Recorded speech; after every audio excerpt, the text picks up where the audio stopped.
Ako si vybrať spoľahlivého brokera, ak ste v investovaní úplným nováčikom? Trh je dnes plný možností a orientovať sa v nich môže byť náročné. V dnešnom videu si ukážeme, aké kritériá by ste pri výbere brokera mali zohľadniť, ako identifikovať varovné signály a čo si overiť ešte predtým, než niekam pošlete svoje peniaze. A verte mi, zvládnete to úplne sami, bez pomoci banky alebo investičných poradcov. Navyše, ak sa vám nechce tráviť čas vyhľadávaním a porovnávaním jednotlivých brokerov, dávam aj svoj osobný tip na jedného z nich, ktorého považujem za rozumnú variantu v pomere cena-výkon. Samozrejme sa pozrieme nielen na jeho výhody, ale aj na slabé stránky, ktoré by ste mali poznať. Zároveň hneď na úvod uvádzam, že sa nejedná o žiadnu platenú spoluprácu a pri hodnotení som vychádzal len zo svojich osobných skúseností, keďže daného brokera a jeho platformu sám využívam. Tému dnešného videa teda máme, poďme na to.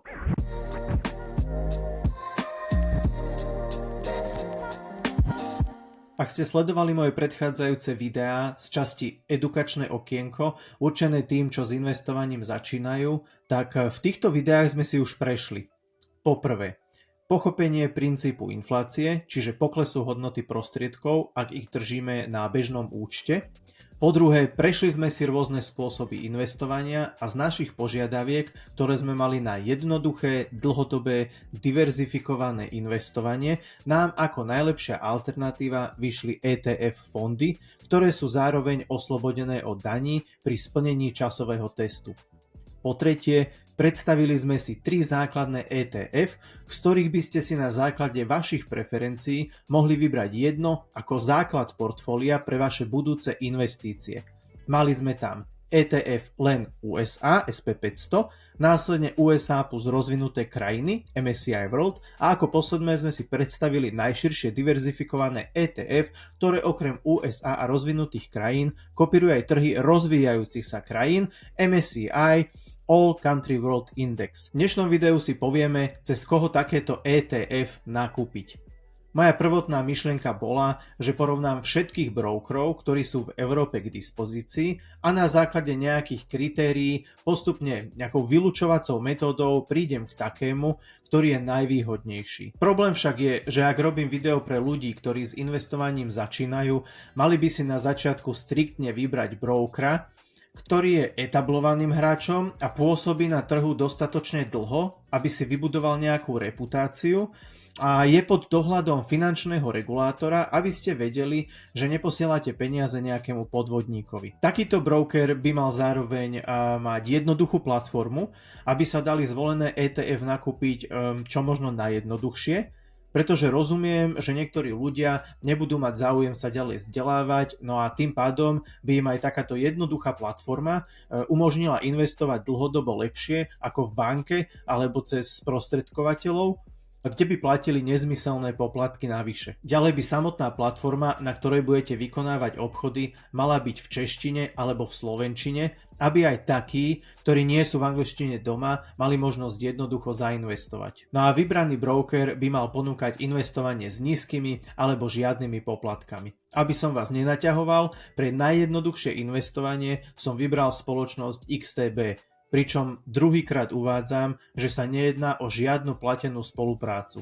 A teraz si jednotlivé body rozoberme práve na príklade XTB, pričom rovnaký postup hodnotenia brokera si viete následne zopakovať aj sami, ak by ste sa v budúcnosti rozhodli viac sa investovaním zaoberať a platforma XTB vám už nebude stačiť. Prvý bod, etablovaná spoločnosť. XTB je medzinárodná investičná spoločnosť založená v roku 2004 v Poľsku vo Varšave. Cez svoju platformu umožňuje obchodovanie akcií, ETF, menových párov, čiže Forexu, ako aj CFD. A zrovna pri CFD sa musím na chvíľu hneď zastaviť a poukázať na jednu vec, ktorú som zatiaľ v žiadnom videu nevidel poriadne vysvetlenú a ktorá absolútne dezinformuje začínajúcich investorov a v podstate ich zbytočne odhovára od investovania. Ak by ste si klikli na stránku XTB, tak hneď v záhlaví vidíte upozornenie, ktoré hovorí: rozdielové zmluvy sú zložité nástroje a sú spojené s vysokým rizikom rýchlych finančných strát v dôsledku pákového efektu.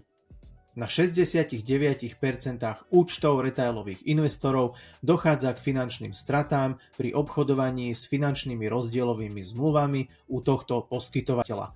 Mali by ste zvážiť, či chápete, ako finančné rozdielové zmluvy fungujú a blá blá blá. A ja stále od niekoho počúvam: tak ty mi tu rozprávaš, že na akciách a ETF sa dá dobre zarobiť, a čo tu čítam na stránke XTB, že väčšina ľudí, čo u nich obchoduje, prichádza o peniaze. A teraz vysvetlenie. CFD, čiže Contract for Difference a po slovensky rozdielové zmluvy, sú vlastne zmluvy medzi vami a brokerom, kde nešpekulujete na nákup reálnych akcií alebo ETF, ale len na zmenu ceny týchto aktív. Pričom žiadne reálne akcie ani ETF-ka nekupujete.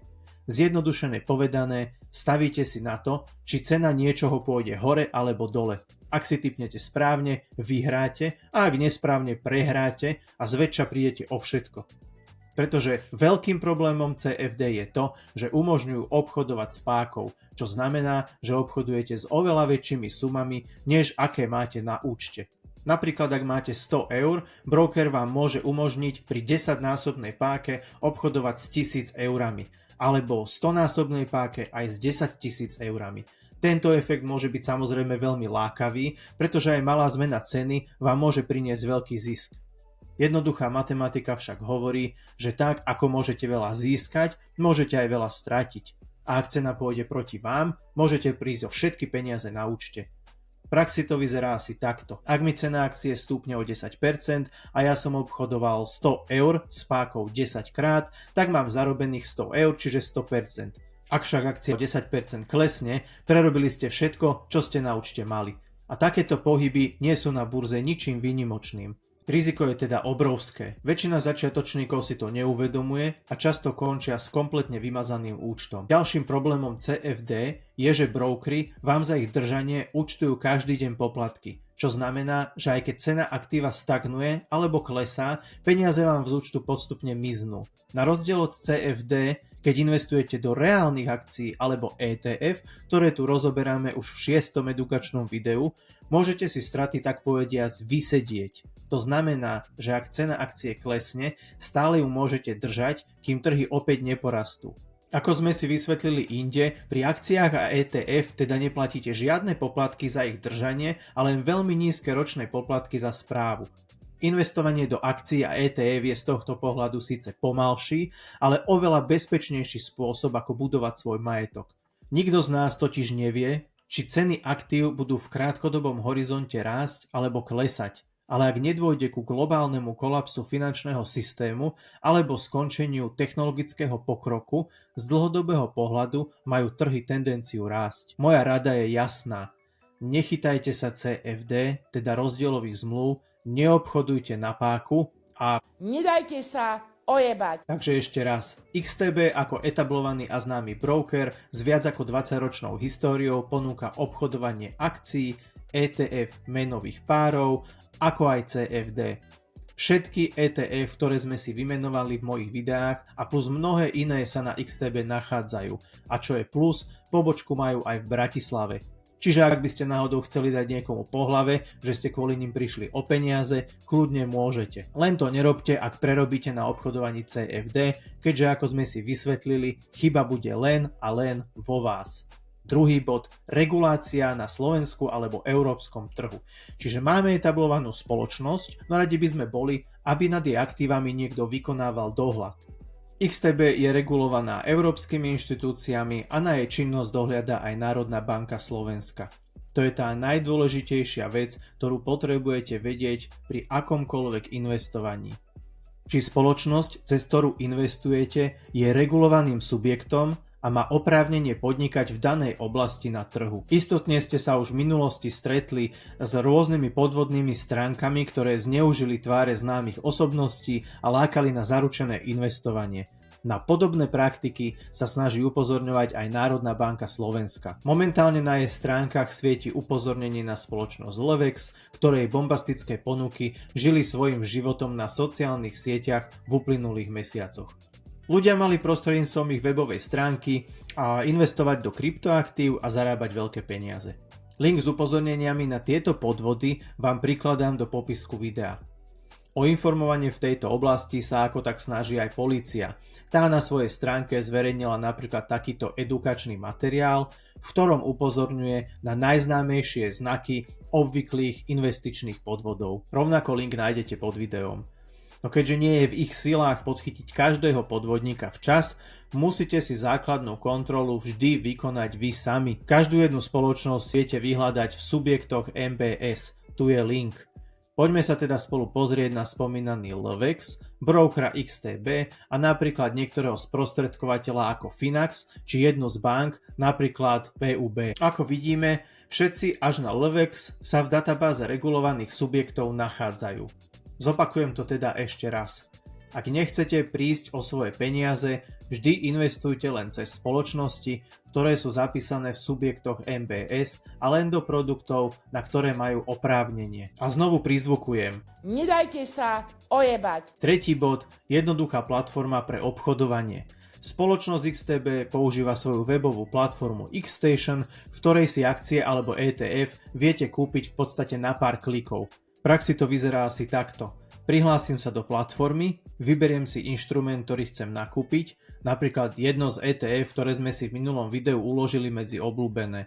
Ja si teda zvolím ETF SP500 a ak by som ho chcel nakúpiť, otvorím si jeho ponuku na nákup, nastavím počet kusov a kliknem na buy. Celé by mi to trvalo menej ako minútu, avšak z dlhodobého hľadiska mi týchto pár klikov mesačne ušetrí 10 000 na poplatkoch, ktoré by som dal inak banke alebo sprostredkovateľovi. Čiže aj takáto jednoduchá platforma mi umožňuje priamy prístup na trh a tým pádom lacnejšie investovanie ako v banke alebo cez sprostredkovateľov, kde by som platil nezmyselné poplatky navyše. A tu ešte raz pripomeniem, že vždy na akejkoľvek platforme nakupujte len reálne akcie a ETF, nie ich CFD ekvivalenty. Takto vyzerá rozdiel medzi ETF a CFD toho istého inštrumentu, tu konkrétne indexu SP500 v aplikácii XTB. Aj keď by ste pracovali s inými aplikáciami, vždy si skontrolujte, či náhodou nekupujete CFD. Štvrtý bod, lokalizácia v češtine alebo slovenčine. Splnené, platforma je dostupná ako v češtine, tak v slovenčine. 5. bod, nízke alebo žiadne poplatky. Každá platforma má inú poplatkovú schému a preto je vždy dobré pozrieť sa, za čo všetko platíte. Pozrime sa teda bližšie na podmienky a poplatky XTB. Založenie účtu je zdarma. Vedenie účtu tiež zdarma, no musí byť vykonaná aspoň jedna operácia za 365 dní, prípadne jeden vklad za 90 dní, alebo musíte mať otvorenú investičnú pozíciu. Ak by sme investovali tak, ako sme si hovorili v predchádzajúcich videách, tak samozrejme spĺňame nie jednu, ale rovno všetky 3 podmienky. Čiže budeme na účet vkladať peniaze každý mesiac, rovnako každý mesiac vykonáme jednu transakciu, čiže nakúpime si jedno ETF a po celý čas budeme mať otvorenú pozíciu na niektorom z týchto ETF. Vklad prostriedkov na účet do platformy Xstation je tiež zdarma, ak peniaze prevediete prevodom z účtu v banke. Ak by ste využili platbu kartou cez službu PayU, je vám účtovaný poplatok 0,7% z hodnoty prevodu a pri využití služby PayPal 0,85%. Minimálny vklad sa nepožaduje, je teda na vás, koľko si budete na účet posielať. Fajn je, že ak vám na účte ostávajú nejaké nezainvestované prostriedky, XTB vám za ne vypláca nejaký menší úrok. Teraz v máji 2025, kedy robím toto video, je to 1% ročne. Výbery z platformy sú tiež zadarmo, tu vás len upozorním, že výbery sú možné len na bankový účet klienta, ktorý je vedený v profile investora, čiže na vaše meno. Čo je super, pretože sa nemôže stáť, že niekto, kto by získal informácie k vášmu účtu na XTB, si vaše prostriedky pošle na svoj účet. Ďalej tu máme poplatky za investovanie do akcií a ETF. Pri mesačnom objeme do 100 000 eur je to zdarma a potom je poplatok 0,2%, minimálne však 10 eur.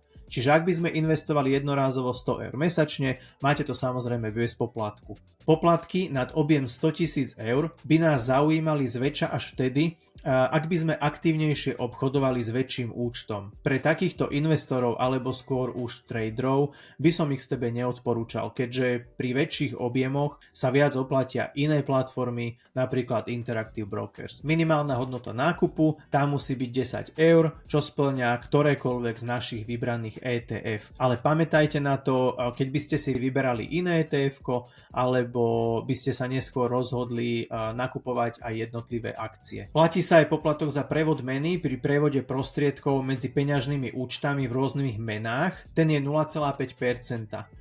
Týka sa vás to, ak ste český klient, účet máte vedený v českej korune a budete nakupovať akcie alebo ETF v inej mene, bežne v dolároch alebo v eurách. V tom prípade si XTB zaúčtuje tento poplatok 0,5%. Ak máte účet vedený na Slovensku, tak k dnešnému dňu sme zatiaľ stále členmi Európskej únie a aj menovej únie, keďže sme prijali euro a vás sa tým pádom tento poplatok pri nákupe európskych verzií ETF netýka. Ak by ste však nakupovali jednotlivé akcie, napríklad v USA, tiež dôjde pri ich nákupe k automatickej konverzii meny a poplatok platíte. Aby sme boli korektní, tak každý broker, aj ten, čo ponúka investovanie zdarma, na vás niečo zarobí. Hlavným príjmom brokerov je rozdiel medzi cenou, za ktorú môžete akcie kúpiť, ask, a cenou, za ktorú môžete akcie predať, bid. Pričom tento rozdiel nazývame spread. Uvediem jednoduchý príklad. Ak kupujem akciu Apple, jeho cena ask je 170,1 dolára. No ak ho chcem predať, jeho cena bid je 170 dolárov. Čiže ak by som po nakúpení akciu Apple v tej istej sekunde zas predal, stratím 10 centov, čo je zisk pre brokera.